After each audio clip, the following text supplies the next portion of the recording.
If I could just get your names first and kind of where you're from. And I'm Todd Neville, and I'm from St. Augustine. Jim Escobar, St. Augustine.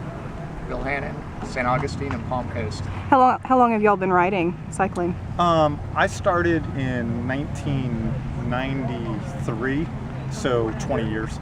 26 years. Just about 30. Can you talk about the ride today and how it went?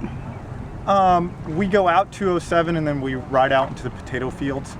One of the main reasons, we do the same loop every Saturday, and one of the nice things is, one, we have a bike lane all the way out 207, and then once we're out there, there's not a lot of traffic.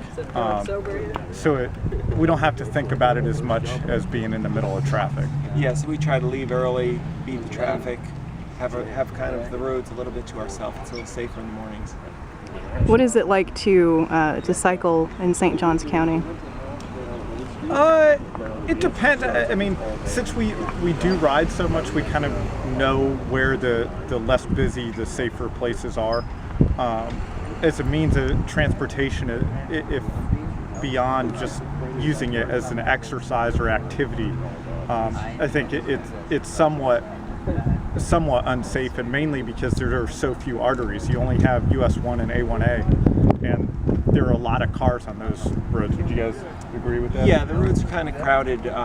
What we'd love to see is just a little bit more education, both for the cyclists and for the drivers, so that they'd become aware of the importance of sharing the roads, and that we both have rights and privileges, and we both have responsibilities that have to be observed.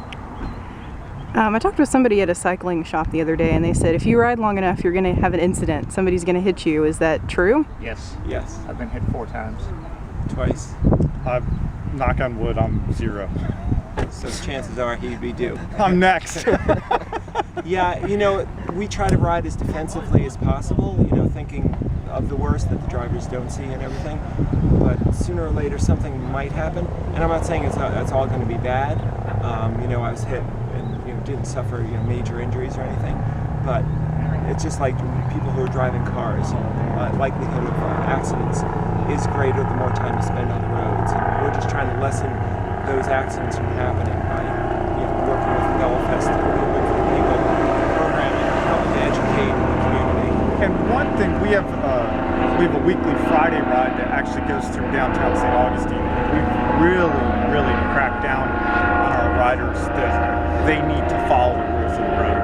Yeah, we're trying to say if we respect the road, then the drivers might respect us and treat us. We just want to be treated like almost drivers. So we're willing to have the responsibilities of stopping at the red lights, not riding on the sidewalks, not riding. And it was about a year ago where we switched it up, because we were the ones riding up the right side of the traffic and stuff like that, and we've really stopped that in the last year. What are some of the major problems? I know you said education is a big piece, but maybe what are some common things that drivers do wrong or cyclists do wrong? I think the main thing would be kind of just educating the drivers, the fact that the cyclists are allowed to be on the roads, the different rules that we're allowed. If there's not a bicycle lane, we're actually allowed to be in the road, and that they always have to give us 3 feet. So I'd love to see the sheriff, and the FDOT, put up signs that say share the road. Cyclists have 3 feet, give them 3 feet, it's the law. And then have St. Johns County Police enforce those rules. And I'm willing to have them enforce the rules for us also, so that we're both treated equally. The biggest thing that we see, would you agree, is we have people yell at us, get out of the road. And that is the most common thing we hear when we're on the bikes. Yeah, like we don't belong there, and if we dare cross the line of even a shoulder, they want to run us over. You cross the line, we can run you over, and that's not true.